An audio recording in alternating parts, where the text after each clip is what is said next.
90.3 FM. It's Wednesday. That means it's Joe Steckler Day, helping seniors of Brevard. And here's your host for today, Joe Steckler. Thank you, John. And I'd like to remind everybody that Helping Seniors is a radio show that is designed to help you help yourself. And by that I mean that we can give you all the information and education that you can stomach. But if you don't use it, if you don't learn yourself, if you don't teach yourself, if you don't think about what we're doing and try to help other people, it's really hard to do talk radio without people trying to take in what the talk radio host is saying. One thing, and I am very, very pleased, I've had some phone calls this last week talking to some people that needed help, and it turned out they had lost us over the years, John, because they didn't know where we were. And so that's why I keep telling everybody, all those... kind of like me, I don't know where I'm at, right? Yeah, I know where I am. Sometimes I don't want to be there. I'm only kidding. I'm thankful to be wherever I am, and I think all of us are.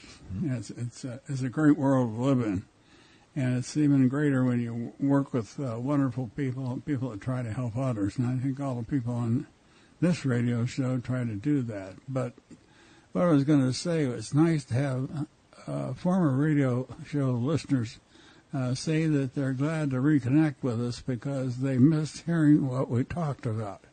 And that made me feel real good. So, we're on 90.3 FM, and we encourage you to tell others about the show being on this FM station. It's a 30,000-watt signal. It reaches the entire county. We talk to the people that we want to talk to. We're on at a good listening time for seniors. If you guys that are, about the same age I am, if you like getting up at 6 o'clock still, you're out of your mind. You need to get up later. You don't need to get up that early. It's really no sense in getting up that early. I like sleeping, and I guess a lot of it, Kerry, is might want to here with me in the station is Kerry Fink. Kerry is our media director. Welcome, Kerry. Welcome. Good to be here. Oh, thank you. And is Dr. Furtado on the show, on the phone? Hey, Dr. Furtado, how are you doing? You there? Hey, Doc. You got him? I'll keep talking. The guy we're looking to get, folks, is Dr. Michel Furtado. He is a orthodontist that does implant surgery, and in fact, he's going to really open himself up because we're going to talk about dental insurance today and the cost of dentistry and why some dentists are more expensive than others and why dental insurance covers a lot of potential procedures. But there's just a lot we need to know. And while we think dental insurance may be high, we've got to start realizing, years ago we could get a crown for $500. You don't get a crown for $500 anymore. No. You may get a crown if you what I call I had a name for it. What did I call it? It was more like assembly line dentistry. If you're you got a doctor working on 4 or 5 patients at one time, and not just one dentist working on one patient and taking all the time in the world to do what needs to be done and paying close attention to how you feel. There's two sides to it. Some people can afford all kinds of good dentistry, and I'm not going to knock when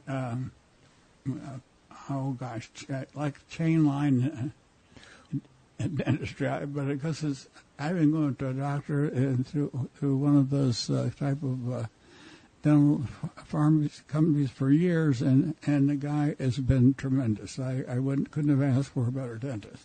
Well, it's interesting because we just finished taping a TV show, as you know, with Dr. Sheldon on Friday, and this was one of the discussions that we were having is the way that you can get effective treatment and how important overall taking care of your teeth has to do not only with your mouth but your entire health. It was talking about the studies that show that controlling the bacteria in your mouth and things like that have a lot of impact throughout just how you feel overall, to the point that it's reduced heart disease, and they're looking at things like that with it too. So the ability to have an opportunity to take care of that really is probably more important than a lot of people give it. We think about it when we have a tooth pain, but maybe we need to think about it on a bigger picture. Right. People didn't think about it before, Kerry. Are you there, Dr. Furtado? Yes, I am, Joe. Can you hear us all right? I'm sorry? I can't hear you now. Dr. Furtado, can you hear Kerry and me okay? Yes, now I can. Thank you. Okay. Did you hear what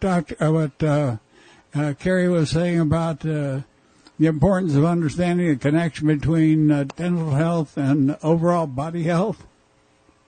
Yes. I heard Kerry, and he's absolutely right. There's more. Every day there's new evidence that there's a connection between what happens in your mouth and the rest of your body. It's really important that we are aware of that, because this has serious implications in heart disease, like Kerry said, but also diabetes has been another big condition that has been linked with periodontal disease. So there are studies that show a bidirectional relationship where if you get better control of your blood glucose, it makes it easier for you to control your gum disease. And if you get better control of the bacteria in your mouth that cause gum disease, you get a better readings on your blood glucose. And nobody would ever think of that. I specifically, part of my master's, when I did my residency in Connecticut many moons ago, was studying the relationship of chronic kidney disease and periodontal disease, and we found a relationship between the two diseases as well. So, and the more you read, the more you find. There's reported associations or links between gum disease and Alzheimer's, chronic kidney disease, diabetes, and then heart disease, preterm low weight babies. And this is an animal study, but people are looking at this more and more. That's right. Michel, before we even get any further, I'd really like to introduce you to our listening audience. I asked if you were on there, and you said, yes, we got you all connected up here. You're on the phone talking to Kerry and me here in the station this morning, but our dental guest panelist, folks, is Dr. Michel Furtado, and Dr. Furtado is, you are also a periodontist, right, Doctor? Yes. You're a periodontist, but you, one of your primary specialty is implant surgery, correct? Yeah, periodontology is the greatest specialty, and within the training we have a lot of surgical training with bone grafting and implant placement as well.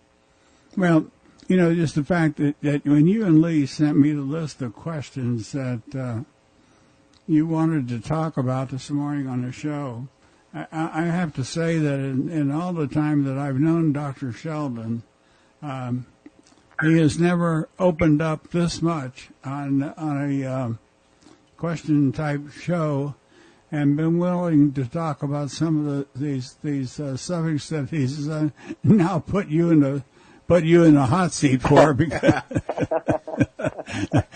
Lee, does he really have a back problem?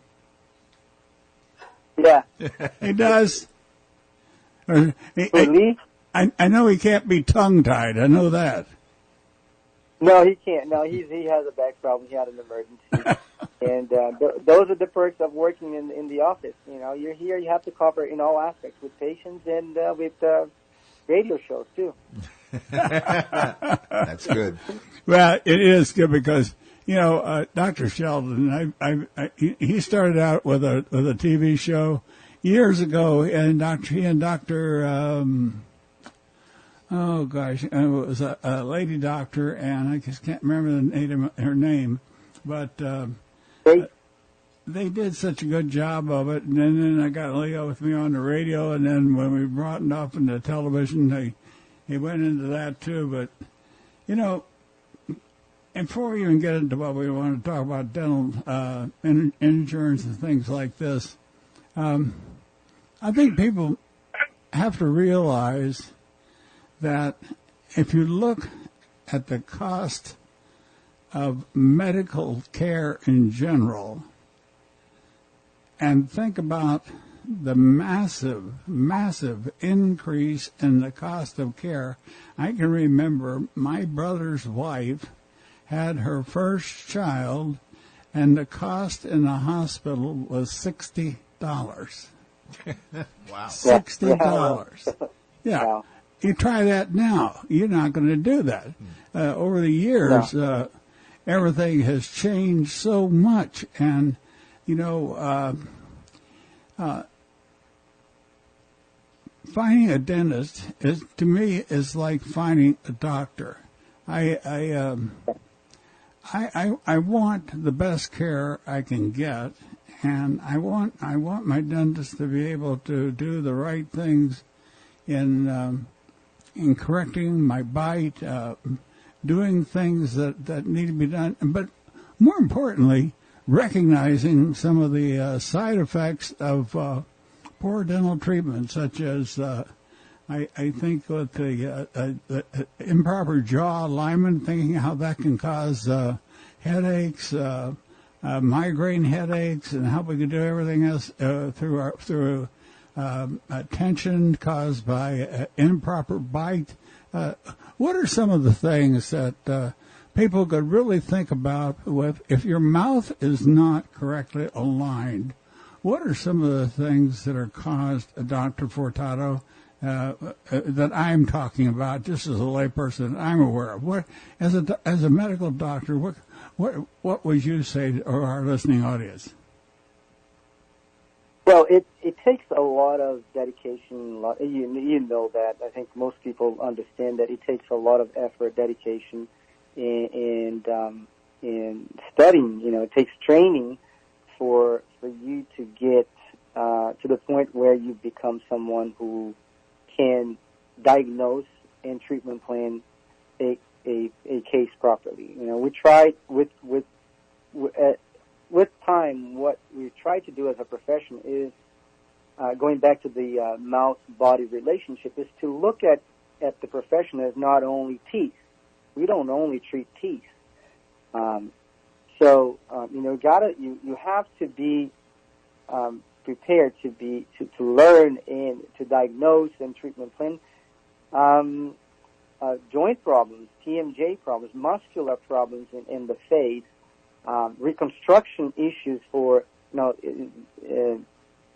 as a result of trauma, you know, a car accident, or just, you know, you lost a tooth. You know, you playing baseball, and you got, you know, your front tooth got knocked out, and there's science behind all of this, and it takes time and takes a lot of investment to get the training, but not only the training to develop or to create the office that you want to practice, and to train people properly, to get good staff, to be on top of the literature, to choose cutting edge technology, to be always in movement in terms of, you know, we see and we know now, and Lee is a little bit more seasoned than I am, a couple weeks, but he's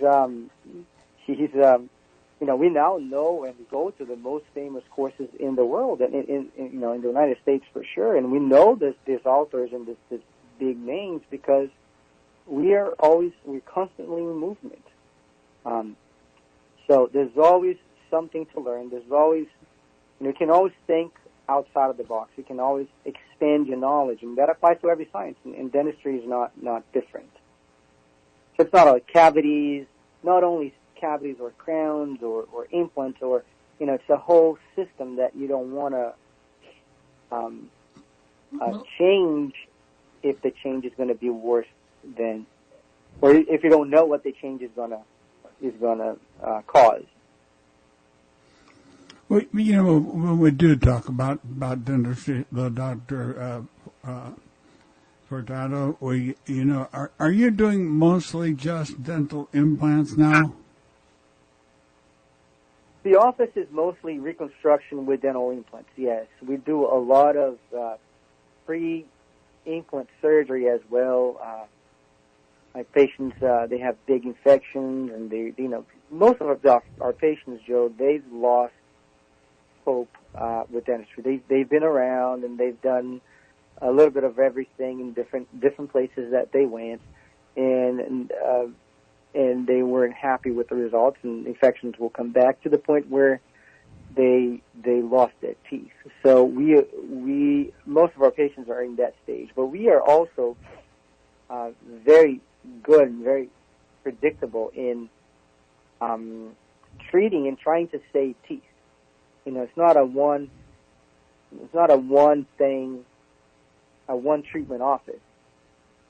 You see those ads on TV where they say, we can take the teeth out, place implants in the same day, and we do that as well. We do that quite a bit, actually.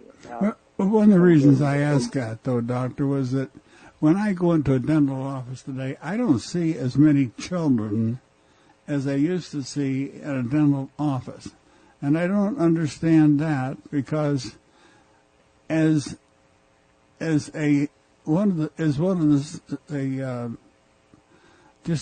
treatments that a dentist does today is the filling of cavities as prevalent today as it used to be 40 years ago. Have we changed? Has dentistry changed? I guess that's what I'm asking. I think more people. Pardon? Yeah, go ahead. I'm sorry. I'm listening. Yeah, well, what I was thinking about was, as we get older, we're thinking more about broken teeth and crowns and implants, and if we have enough bone to lift in our mouth to hold a dental apparatus, a denture in place. Yeah. But has dentistry changed? Has the thrust of dentistry changed from filling to more of a reactive thing with broken teeth for all people? As the I guess what I'm really asking is, are the replacement of teeth and capping of teeth and use of crowns become something that's more of a common treatment today than it was 25, 30 years ago? The reason why we see so much of that is in my opinion, it's a compounding factor. We are at the stage where the baby boomers are, we have the highest numbers of baby boomers. It's a generation that worked hard, that created their niche and grew economically and could give, a better lifestyle to their families. And they are in the stage where they're retiring now. So they are getting older, and we see more and more of that. But the compounding factor I'm alluding to is the fact that these patients have done a lot of fillings in the past. They've done a lot of root canals in the past, and some of these treatments they're done a long time ago, and they start to fail now. So they're either going to repeat root canals and repeat fillings, or change fillings to small fillings to an average or medium-sized filling to a big crown, or it's the point where the teeth start to break down. So I think the biggest change in dentistry now is in materials and in technology. Everything is digital now. The materials are getting stronger and better. that's driven by the fact that patients need this. So there's a big chunk of the population now who is in need of repair, of treatment that was done a long time ago, or neglect, or patients that had a bad experience with their dentist in the past and just decided not to go to the dentist anymore, and they lost faith. So I don't think we're more invasive now. I think we're seeing more cases that need that type of attention now. Okay. When you go around and look at all these dental offices you see, it's hard to tell whether it's a private practice or if it's more of a chain. I'll use the word chain practice with no derogatory statement to apply to that, because just to separate from private and from chain practice. But if in your practice as a private practitioner doing implant work, if you saw when you looked at the teeth, if you see a spot on a tooth, and you wondered if it needed a root canal, or if a root canal had been done, or something that you needed to do to an adjacent tooth, would that be within your realm to diagnose, or would you have to send that to another specialist? What we do in this office, which is different from most offices, Joe, because of many factors. One of them is because we have 3 doctors under the same roof, true specialists, and Dr. Matt Sheldon, who's a general dentist. What we aim to do is to diagnose and treatment plan the patient for every need they have. So if there's a question about the need for a root canal, for instance, there are tests that we can do to ascertain that the patient really needs the root canal. And if there's any doubt, we always send the patients to our preferred specialist in that area. So there are treatments that we don't do here, and we have professionals who we trust, our families, and to whom we send our patients. So it is within the realm of what we do. We plan comprehensively, mainly for patient understanding as well. I don't think we can we're not the type of office that's going to do, patchwork here, patchwork there, and that type of. Okay, but let me be a little more. Go ahead. Let me be more, just a little bit more direct. Have you done root canals in your practice of dentistry? No, not here. I've done root canals when I graduated from dental school. You say yes or no? He said about 20 years ago. Okay, so no. you not. I guess what I'm asking, because I've had so many questions from people that call me, and one of the more increasing questions I get from people when I answer the phone is access to dentistry in Brevard County for poorer people. What kind of treatment should I really expect to receive if I go to this type of a dentist? And I honestly cannot tell them. And it's a realm that the average lay person that does radio shows or anything like that, it's harder to tell a listener, or somebody calls for an answer. It's harder to tell them what to do. Does that kind of question make sense to you? It does. Let's see if my answer satisfies you. And if not, you ask it again in Portuguese, and I'll answer. Okay. There are different levels of services in any industry that you have. If a lot of patients, and our office is not the Dr. Furtado, hold that thought for this after this. We have to take our mid-show break now, and I'll get back to you in a couple of minutes, okay? All right, stay with us. 90.3 FM, it's Helping Seniors of Brevard with your host, Joe Steckler. And once again, here's Joe. Thank you, John, and welcome back to our second half of our show, folks. We're broadcasting from 90.3 FM WEJF down in Palm Bay, and we are, as I've told you, every week we are doing everything we can to rebuild our listener network, and it's through our listeners that we expand our programs, and we have all kinds of people, just like we have Dr. Furtado on this morning, this afternoon. I just want to ask Dr. Furtado a couple of questions, and specifically about dental insurance, and then I'll ask Kerry Fink to complete the rest of the show, and we want to talk about the car raffle and a couple other things that are happening in Brevard County with seniors. So is that okay with you, Dr. Furtado? That's good to me. Okay. One of the specific questions that Dr. Sheldon sent over was why some dentists choose to be in a dental network and other dentists choose not to be in the network. And how do you answer that? You're the guys that sent that over. How would you answer it? I would say this is a question of philosophy. And I've changed my opinion about this in my career. And I bet Dr. Sheldon would say the same. In the beginning,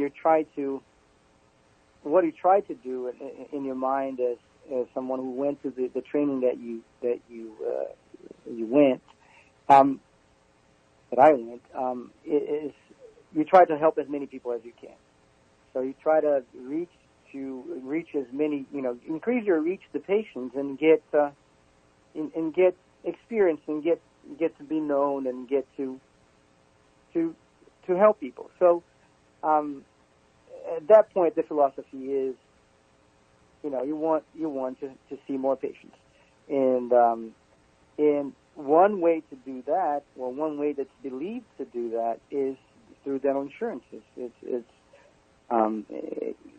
That's one of the paths that someone can choose to. The caveat to that is that most of the time you're at the mercy of the dental insurance policy, which is completely different from the medical insurance policies, and a lot of patients get that confused. There's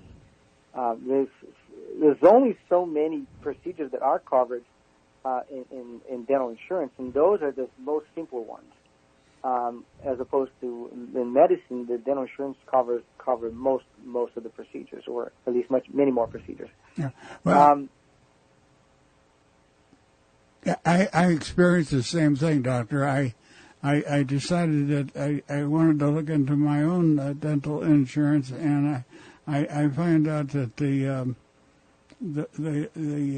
there are certain types of dental insurance that rapidly approach medical insurance, and you can get into extremely high costs of dental insurance, and I'm not sure how much you're really gaining by paying the extremely high cost of some of these dental insurance plans, when it might be just cheaper to go ahead and spend the money it takes to get a good implant done, or get a if it costs me $1,500 to do a crown, get a crown fixed, but I'm going to spend several $1,000s a year to protect myself against a crown breaking. It doesn't, or a tooth breaking. It doesn't make much sense to spend thousands of dollars for dental insurance when if I could take the occurrence as it happens and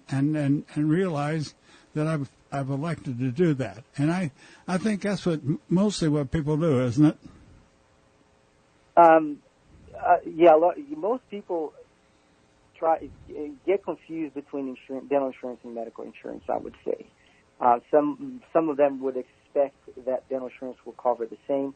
And there was an inside joke in dental social media profiles. I don't know if you remember the 10-year challenge that Facebook has launched some time ago, where you have a picture of you 10 years ago and then a picture of you today, so that see how you changed. Well, there was a 40-year challenge for the insurance companies, the dental insurance companies, and the change was zero. 40 years ago, dental insurance will cover about $1,200 of, at least from some surgical procedures that we do, and today they still cover $1,200. So you're at the mercy of the insurance policy or the insurance philosophy if they want to approve the procedure or not, there's a lot of back and forth and miscommunication between dental insurance, dental office, and then patient, and it often leads to dissatisfaction on the patients and on the offices, on the dental office part, and I think you're absolutely right. We say here at the office too that the most expensive dentistry is repeated dentistry. So sometimes, if you look at the long term, sometimes, or all the time, I would say, if you get a good diagnosis, a solid treatment plan, and even though it may look and sound expensive now, if it stays with you for the next 20, 30 years, it's worth it. It's better than be doing patchwork because the insurance only approves procedure A, B, or C. So that's only what you're going to do this year. It to me doesn't make sense that you're delegating an important decision of your health to an entity that doesn't cover much and whose main goal is profit. It's a bit harsh, but it's what I see every day.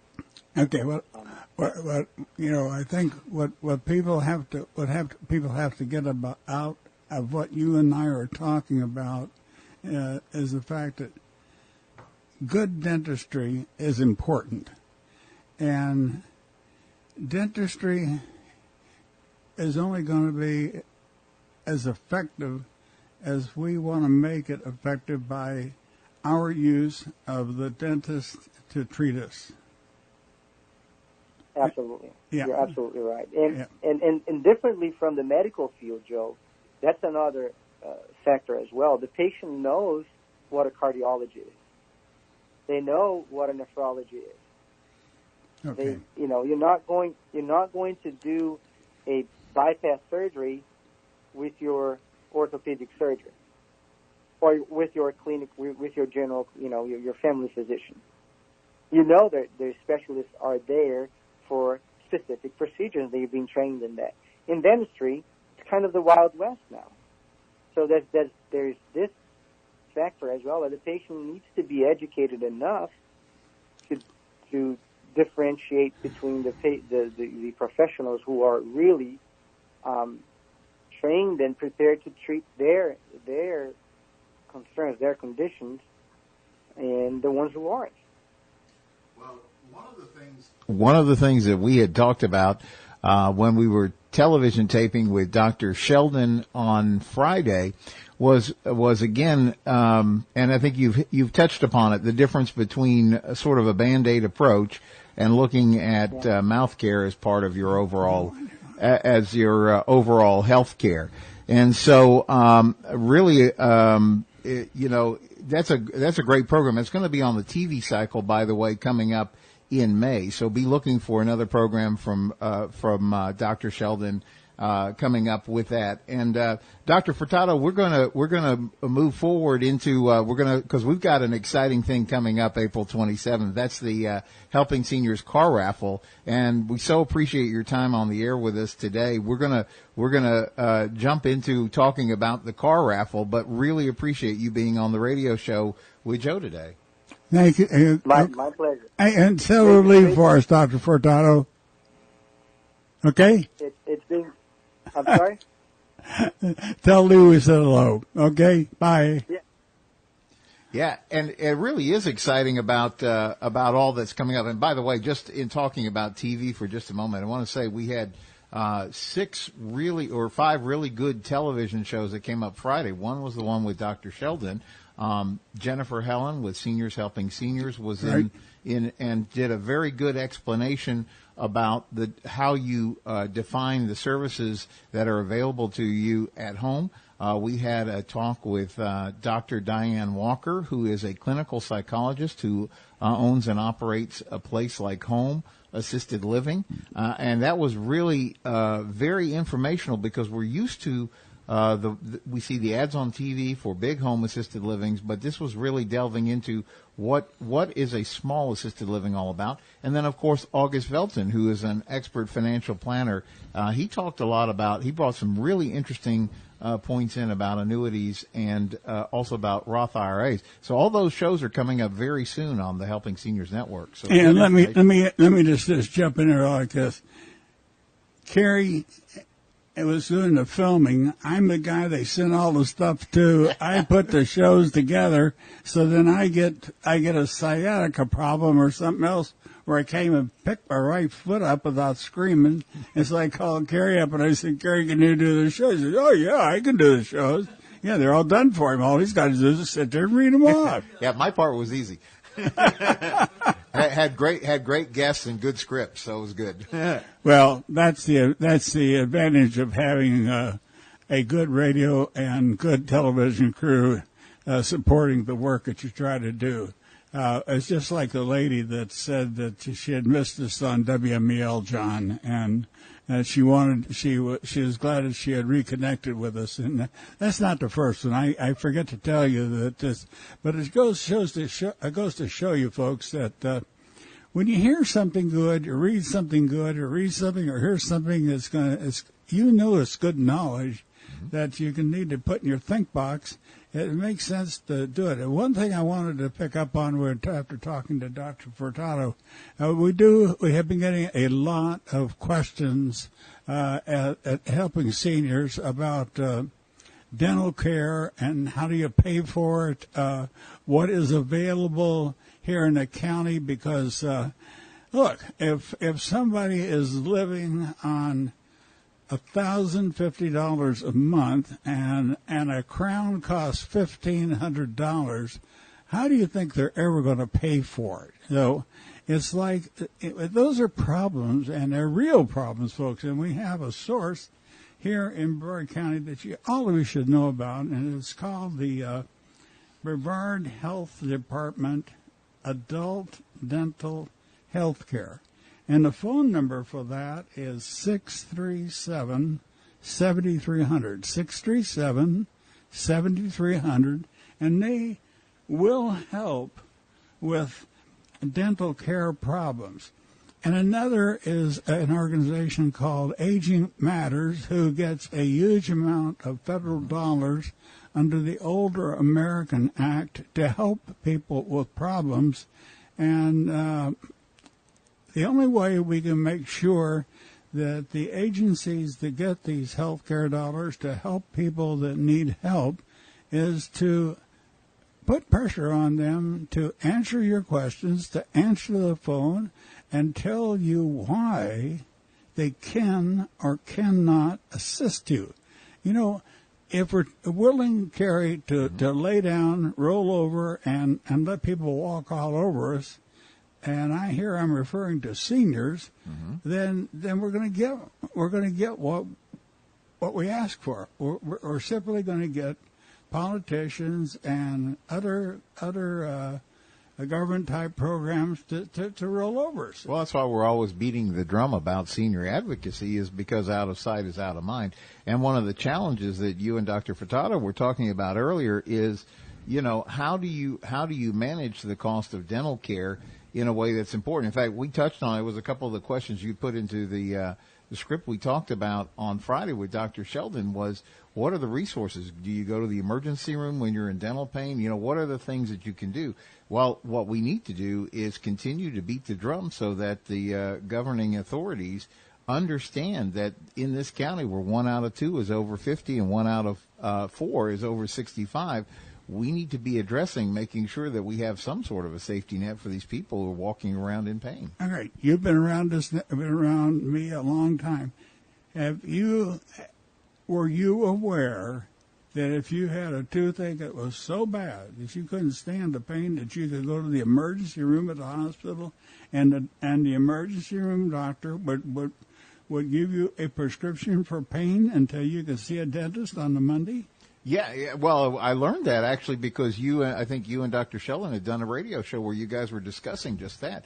Because the problem is, as you guys were just talking about on the radio too, is that there's two kinds of dentistry. There is that, there's kind of, you got to put a Band-Aid.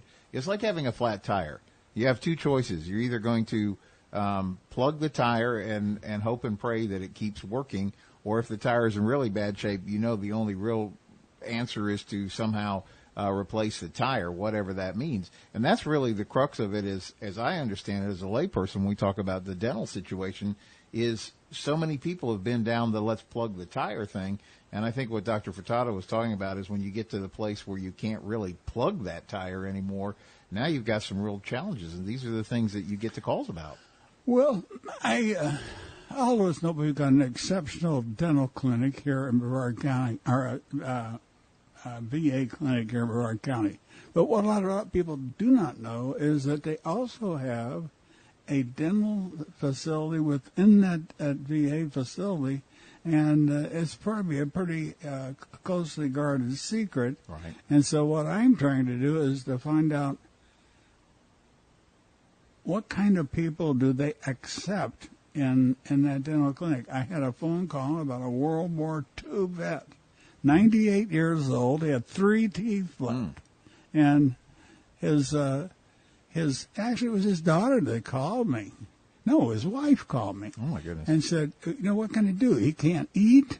I said, well, there's certainly something we can do. I said, see you, vet? She said, oh, yeah, World War II. Wow. She didn't know about veterans benefits. She didn't know there was a VA clinic. She lived down in Michel. Did not know any of this stuff existed. And she didn't know that they had a dental facility. Now, to me, it would be a hard case for any dental clinic in a VA facility to make if they didn't want to treat a 98-year-old World War II vet. You would think we would give honor where honor is due. Yes. And Yeah. exactly. They got this honor flight, and they got all this stuff about putting these guys in this. Well, I found out they've been trying to get me to go. Yeah. And I didn't want to go, and they put them all in wheelchairs. You don't have to walk. Yeah. So that's one of my objections taken. I wouldn't have to walk. Yeah. But I'm going to have to think of some more objections. We're looking forward to the day of filming you when you go on the honor. Oh, you shouldn't have said that. I'm not going. Let's talk about this car raffle for a minute. Sure. Well, all the things that we've been talking about. How do we get helping seniors? That's the reason why it's so important that helping seniors exists, is because of the various things that we've been talking about. There has to be a resource. A lot of times there may be something that can help, but if people don't know it exists, it's not going to help them. And that's what the Senior Information Helpline does. So when you contribute to helping seniors, you're helping to keep that helpline open. That's a very important part of it. You're helping to keep the media outreach going, which is an important part of it. And then you're also helping keep alive everything that we can do to advocate for seniors, just as we were talking about. So one of the great ways that you, as a listener, can get involved is the Helping Seniors car raffle. And for those of you that remember this from last year, where A.J. Hires had provided this beautiful 1951 Ford Victoria, you and A.J. worked together to figure out an even how to top that was tough, but this is even better. It's a 2000. The winner gets to choose a 2019 Mazda Miata convertible, or a beautiful 2019 kind of muscle car Dodge Challenger, or if you think you're just hauling loads and need something good like that, a beautiful Dodge Ram truck, and all new 2019 models. And the winner is going to be selected in that grand drawing April 27th, which again is going to be that fabulous evening at the American Muscle Car Museum, because you and Mark were able to work together and figure out that this would be a great thing to do again, because people had such a great time last year. And it's so easy to get involved. You just buy a ticket. It's that easy. Your $25 ticket not only supports the work of helping seniors, it gives you a shot at picking one of those 3 cars, but it's also definitely your admission into the American Muscle Car Museum that Saturday evening. But I also want to stress here that we require that everybody goes in and has a ticket. Now, Yes, you're not, so your you're not going ticket to is get 2 or admit 3 one. people on one ticket. Right. That's not right. It's not fair, and we don't want to do that. But not only is this a chance to pick a car, but you have a good time. Several people that called me weren't even aware that we were going to serve wine and beer and soft drinks inside. Well, and we had 1,200 people last year in a waiting area that were drinking beer, drinking wine, and soft drinks, and I guess we had cheese out there. We had it was a spread. It was a spread. And that was on the outside. And then when they opened the doors after Mark gave a little talk, and I tried to auction some stuff off, but it was so doggone loud, and people wanted to see the cars so bad I gave up on the auction. And so once they got inside, they had more food inside from different vendors, Beef O'Brady's, you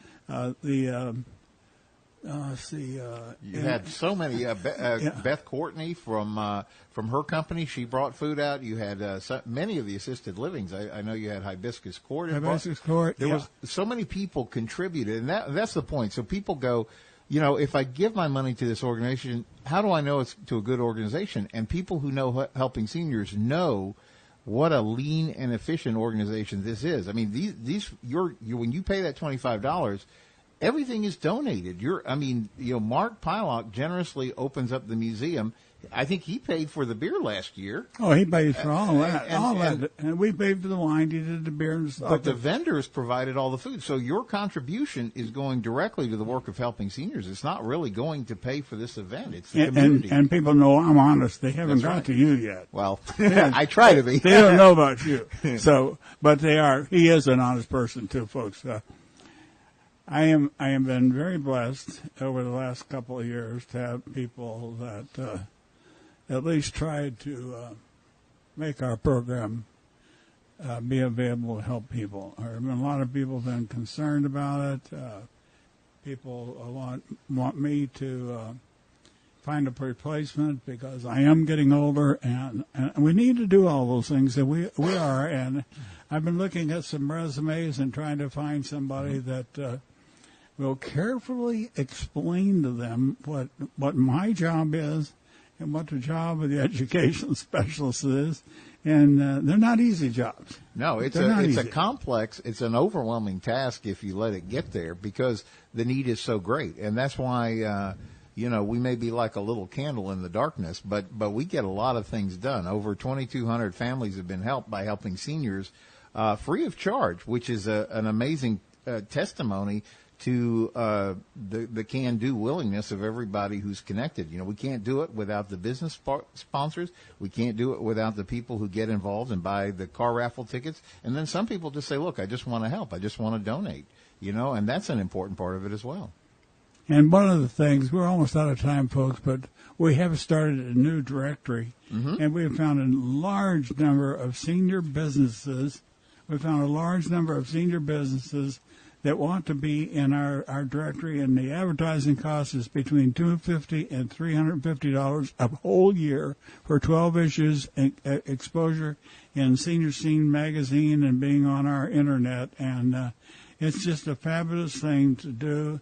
You need to ask us questions about it because I honestly have not had anybody that indicated an interest in this directory once they found out about it, turn it down. They've all. It's a great value. We had somebody that was finding us on Facebook just yesterday that we're getting them the information about it because here you are. This is your opportunity to be in the premier publication for seniors in the entire Space Coast area, Senior Scene magazine, and to be part of a trusted senior services directory. It's a great opportunity. Okay.